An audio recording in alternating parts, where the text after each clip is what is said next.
오늘은 All Saints Sunday라고 부릅니다. 그래서 한글로는 만인 성도의 주일 혹은 만성절이라고 번역을 하고 있습니다. 외국 교회들과 달리 한국 교회에서 이 주일을 기념하는 교회들은 많지는 않습니다. 서구 교회에서는 개신교, 가톨릭 모두 한편으로는 엄숙하게, 다른 한편으로는 따뜻하게 지키는 주일입니다. 원래 All Saints Day라고 11월 1일에 있습니다. 그리고 바로 전날이 우리가 잘 알고 있는 10월 31일 할로윈이죠. 그래서 할로우라는 말은 성도를 의미하는 영어 고어입니다. 그래서 할로윈이 성도의 저녁이라는 뜻을 담고 있습니다.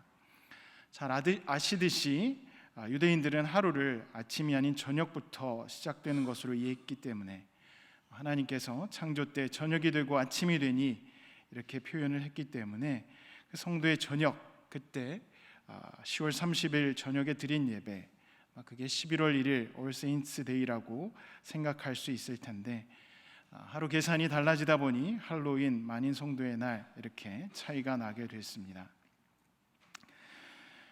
보통 이 예배에서는 지난 한 해 동안 하나님께로 돌아가신 분들을 기억하고 그 이름 하나씩 언급하며 촛불을 켜고 그들을 위해 함께 기도합니다. 한편으로는 우리와 함께 했던 그 신앙의 추억을 돌아보고, 다른 한편으로는 하나님과의 평안한 그 삶을 위해 기도를 하는 거죠. 그 기도는 2세기 때부터 시작이 되었습니다. 그래서 터툴리안, 어거스틴 모두 이 기도를 드린 기록이 나옵니다. 공식적으로 기독교에서 정착이 된 것은 8세기 초에 교회가 죽은 자들을 기억하고 부활을 소망하는 기도를 예배에 추가하면서 시작되었고, 할로윈이라고 불리기보다는 만인 성도의 날 All Saints Sunday라고 기념을 하게 되었습니다. 교회사에서 우리가 기념해온 것과 달리 사회에서 벌어지는 할로윈 때 기괴한 분장을 하고 돌아다니는 것을 보면 좀 불편하신 분들이 있을 것 같습니다.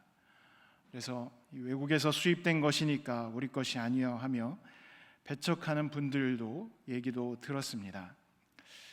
인류의 문화가 항상 서로 주고받고 형성되어 온 것이기 때문에 그 현상이 외부에서 발생했든 내부에서 있었던, 중요한 것은 건강하게 어떻게 정착하고 또 새로운 시대에 어떻게 변화해 갈 것인가가 관건일 것 같습니다.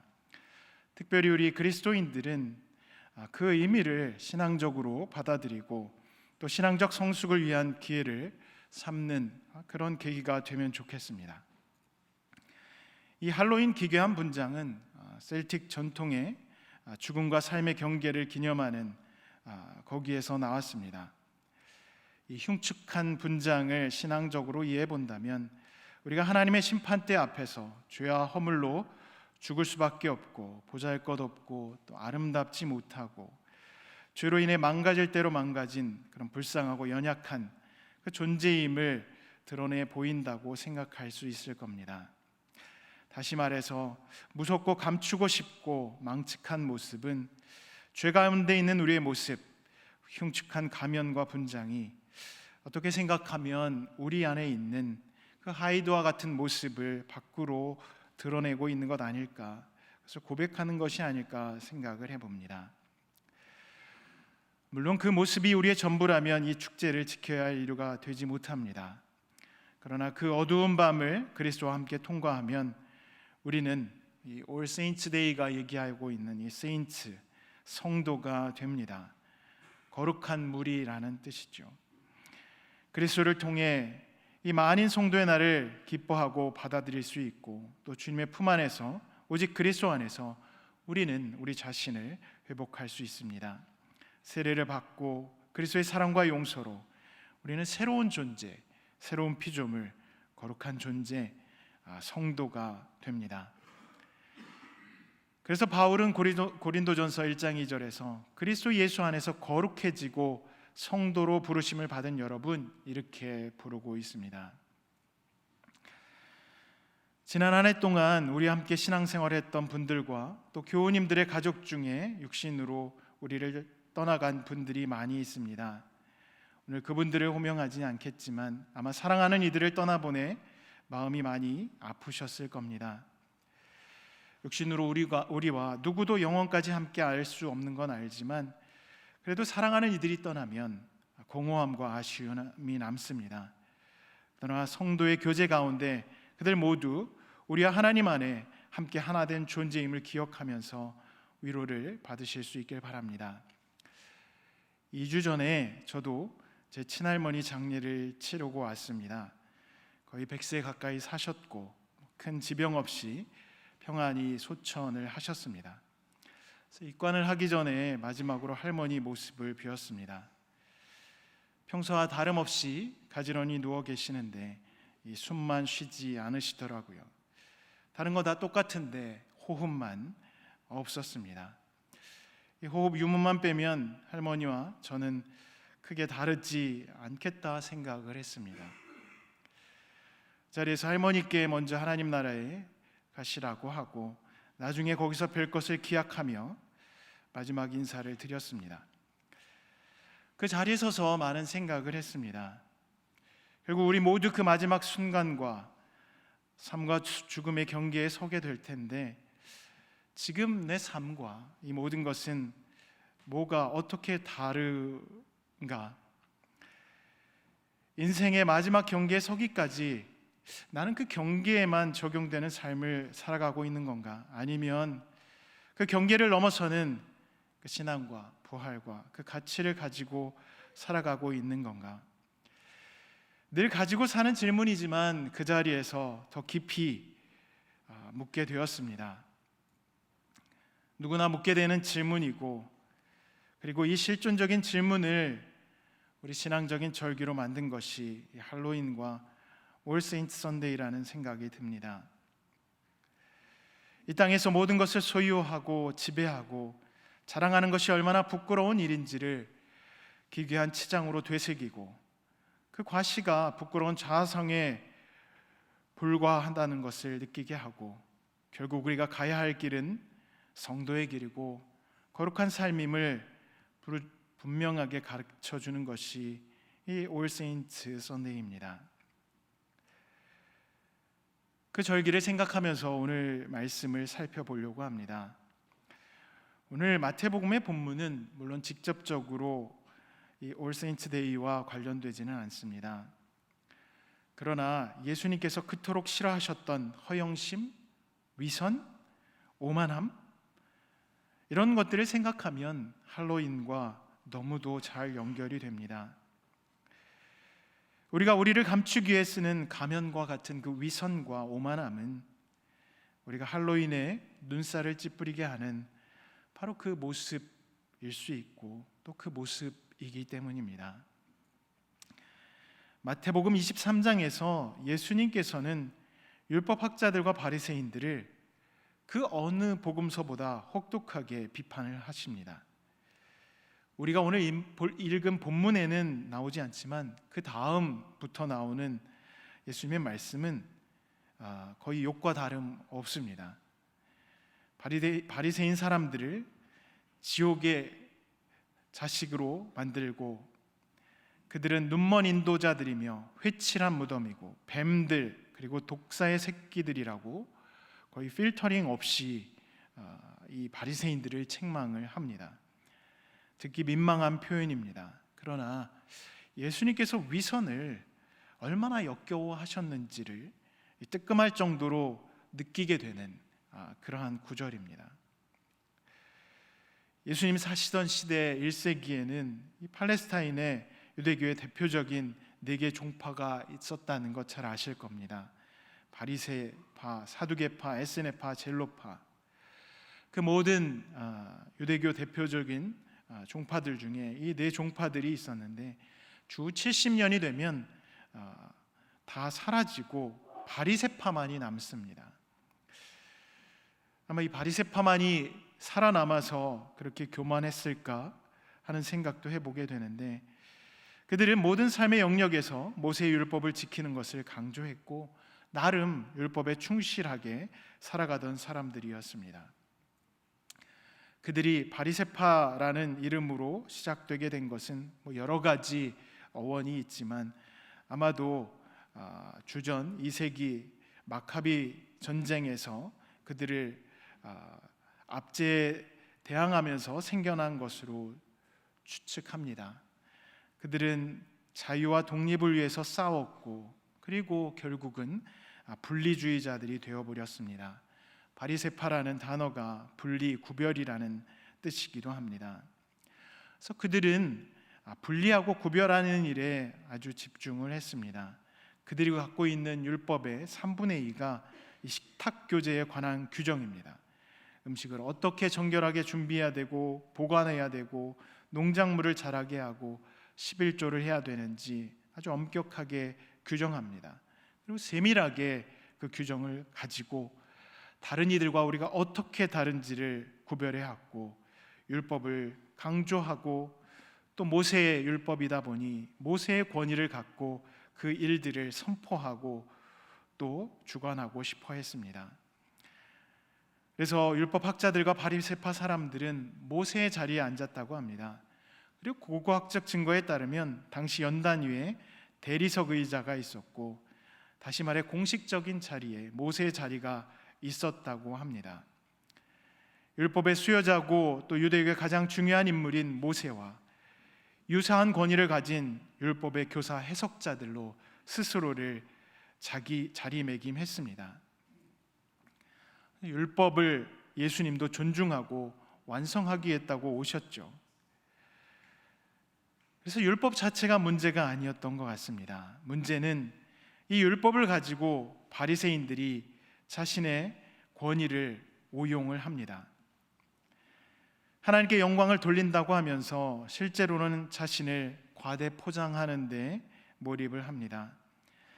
전생애를 하나님을 위해 산다고 바쳤다고 하면서 실제로는 모든 사람들의 시선이 자신에게 향하기를 기대합니다. 하나님의 백성들이 져야 할 책임에 대해서 말하면서 자신들은 손도 까딱하려고 들지 않습니다. 오늘 우리가 읽은 본문에서 예수님이 바리새인들을 책망하면서 하신 말씀입니다. 이들의 행태는 한마디로 위선입니다. 겉으로는 착한 척, 선한 척 합니다. 그걸 위선이라고 하죠. 속과 겉이 다릅니다. 위선은 두 가지 형태로 드러납니다. 하나는 말하는 것과 행하는 것이 다른 것입니다. 또 다른 하나는 행동을 하기는 하지만 그릇된 동기로 하는 것입니다. 바리새인들은 자신들이 말해놓고 지키지 않거나 아니면 율법을 자신의 목적을 위해서 지켰습니다. 바리새인만 그럴까요? 우리는 그렇지 않다고 얘기할 수 있겠습니까? 왜 우리는 위선을 행하기가 쉬울까요? 실제로 아예 겉과 속이 같을 수는 없죠. 하얀 거짓말을 해야 할 때도 있습니다. 배가 고프지만 누군가를 먹이기 위해서 배가 부르다고 하고 또 주변 사람들을 근심시키지 않기 위해서 아파도 아프지 않다고 얘기하는 경우들이 있습니다. 어느 정도 가면이 없이 그냥 있는 그대로를 드러내고 산다는 건 한편으로는 무책임하거나 나이브한 경우들이 많습니다. 근데 이렇게 가면을 쓰는 것과 위선은 다릅니다. 입으로 말하면서 그와는 다르게 행동을 하고 행동을 하지만 실제적으로는 자기 동기와 목적을 가지고 자신을 위한 목적을 가지고 행동하는 것을 위선이라고 합니다. 그 중요한 이유는 자신을 높이고 자신을 보호하고 자신을 내세우고 하기 위함입니다. 그래서 어거스틴은 인간죄의 핵심으로 교만을 꼽았습니다. 그는 이렇게 말을 합니다. 교만은 하나님의 모방의 빗나간 형태입니다. 왜냐하면 교만은 하나님 아래에서의 평등한 관계를 싫어하고 동료 인간에게 하나님의 다스림이 아니고 자신의 지배를 받으라고 강요하기 때문입니다. 위선을 행하는 이유는 좋게 생각해서 하나님을 어떻게 모방해 보려는 거죠. 선한 하나님을 닮아서 선하게 되는 것이 문제이겠습니까? 그리스도를 본받아 사는 것은 우리 기도 제목이고 우리의 소망이고 우리의 목표입니다.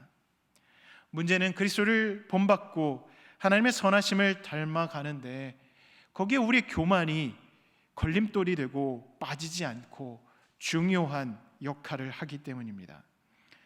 우리는 너무도 쉽게 하나님의 목적과 우리의 이익, 하나님의 주권과 우리의 권리, 하나님의 영광과 우리의 지위를 혼동을 합니다. 내가 높아지는 것, 나의 교만, 나의 작은 영역을 지키기 위해서 하나님 나라를 우리의 입맛에 맞게 바꾸고 하나님 나라를 앞세우면서도 우리 자신의 욕망과 목적을 은근슬쩍 그 뒤에 심어놓고 정당화하고 그리고는 우리의 얼굴들을 거룩하게 포장을 합니다. 우리의 교만이 선을 위선이 되게 합니다. 그래서 우리가 내뱉는 말과 고백이 참 위험합니다. 교원 영색이 우리에게 가르쳐 주듯이 말과 고백이 우리를 자동적으로 믿음의 사람으로, 진실한 사람으로 만들어 놓지 않습니다. 믿음의 진정한 척도는 말이나 고백이 아니라 우리의 중심이 어디를 향하고 있는가에 달려 있습니다. 우리 믿음의 진실성은 그것이 우리 경계 안에서의 생존과 번영을 위한 것인지 아니면 경계 너머에 있던 그 삶과 영혼의 가치를 위한 것인지에 달려 있습니다. 우리의 믿음이 우리 생존의 경계 안에서만 머물 때 그것은 위선이 되기 쉽습니다. 위선은 마태복음 3장에서 처음 등장합니다. 바리새파 사람들과 사두개파 사람들이 요한의 말씀을 듣기 위해 요단강에 모여듭니다. 세례 요한에게 그들이 모여들었다는 것은 신앙 여정에서 그들에게 좋은 출발점이긴 합니다. 그들은 아브라함의 자손이라고 주장했지만 그 고백에 성실하지 못했습니다. 하나님께서 아브라함에게 주신 모든 민족을 향한 축복을 담아내지 못했고 스스로의 경계 안에서 그리고 자기들 우리 안에서 머무를 수밖에 없었습니다. 요한은 그들의 위선을 책망하면서 회개에 합당한 열매를 맺으라고 말을 했습니다. 또한 산상수훈에서 예수님은 다른 사람들에게 칭찬을 받기 위해 경건을 행하지 않도록 주의하라고 말씀하셨습니다. 위선자들은 다른 사람에게 칭찬을 받기 위해 눈에 보이게 자선을 행했습니다. 다른 사람이 볼 수 있게 큰 소리로 오랫동안 기도하고 금식했습니다. 그렇게 주목받기를 추구하는 경건은 사람들의 칭찬이라는 보상을 얻고 자기가 갖고 있는 위신을 유지하는 데 쓰이지만 사람들의 시선이 머무는 그 경계까지입니다. 그 제한된 믿음이 위선입니다. 하나님께서는 그곳과 그 너머에 대해 우리를 바라볼 것을 세례 요한을 통해서 그리고 예수님을 통해서 말씀하고 계십니다. 위선이라는 예수님의 책망으로부터 우리가 벗어나기 위해서 우리는 우리가 서 있는 어떠한 경계에서든 예수 그리스도께서 가르치신 선택을 해야 합니다. 예수님께서는 형제자매의 사랑과 원수 사랑을 선포하셨습니다. 만일 예수님께서 그 삶과 죽음의 경계에서 십자가를 지지 않겠다고 거부하셨다면 어떤 일이 벌어졌을까요? 예수님은 역사상 희대의 위선자로 기록이 되었을 겁니다. 그러나 예수님은 당신께서 말씀하신 그 길을 철저하게 그리고 끝까지 걸으셨습니다. 지금 세계에서 확산되고 있는 전쟁, 또 우리 안에서 벌어지고 있는 갈등과 서로를 향한 매도와 혐오가 위험 수위를 넘어서고 있습니다. 욕심과 욕망은 전쟁을 부추기고 있고 탐욕과 탐심이 서로를 이간질하게 만들고 갈등을 미끼 삼아 이 속을 채우는 이 지도층들의 타락은 너무도 선명한데, 근데 그들은 뻔뻔하고 염치가 없습니다. 우리가 달가워하지 않는 할로윈의 기괴스러운 분장과 가면들은 실상 우리 주변에서 너무도 선명하게 펼쳐지고 있습니다. 오히려 우리가 처한 현실이 가면 무도회보다 더 잔혹할 것 같다는 생각이 듭니다. 이 모든 거짓과 거품의 시대에 그리스도를 따르는 우리가 해야 할 일은 우리가 갖고 있는 이 교만과 아집을 내려놓고 평화와 화해 그리고 용서를 추구하는 길뿐입니다. 위선의 치료제는 하나님의 은혜라고 이렇게 얘기를 합니다. 하나님의 은혜를 간구하며 우리의 잘못된 가면들을 놓고 회개하는 일이 우리 시대에 너무나도 필요합니다. 우리의 삶은 늘 경계에 섭니다. 삶의 선택지 앞에 우리 삶은 놓여 있습니다. 그게 전쟁과 평화일 수 있습니다. 그 경계가 파괴와 화해일 수도 있습니다. 그 경계가 분노와 용서의 선택지일 수도 있습니다. 그리고 그 무수한 선택지 끝에는 삶과 죽음이 우리 앞에 놓일 겁니다. 하나님 앞에 서기 전 무수히 놓인 경계선에서 선택지 앞에 우리가 해야 할 일은, 그리고 해야 할 선택은 위선이 아니라 양선이고, 파괴가 아니라 화해이며, 정죄가 아니라 용서입니다. 우리의 선택지는 예수 그리스도의 온전하신 가르침입니다. 오늘 본문에서 예수님께서 말씀하시듯이 높아지려거든 섬기라고 하십니다. 그리고 교만하지 말고 낮추라고 하십니다. 그 길이 예수 그리스도께서 선택하며 걸어가신 길이고, 우리는 그 길로 초대받으린 일입니다. 신앙 여정에 우리가 맞닥뜨리는 모든 경계선에서 하나님께서 기대하시는 거룩한 선택을 하며 그 시간들을 거룩한 습관으로 채워서 부름받은 성도의 삶을 살아가는 우리 모두가 되기를 축원합니다. 함께 오늘 주신 말씀을 생각하며 묵상으로 기도하시겠습니다.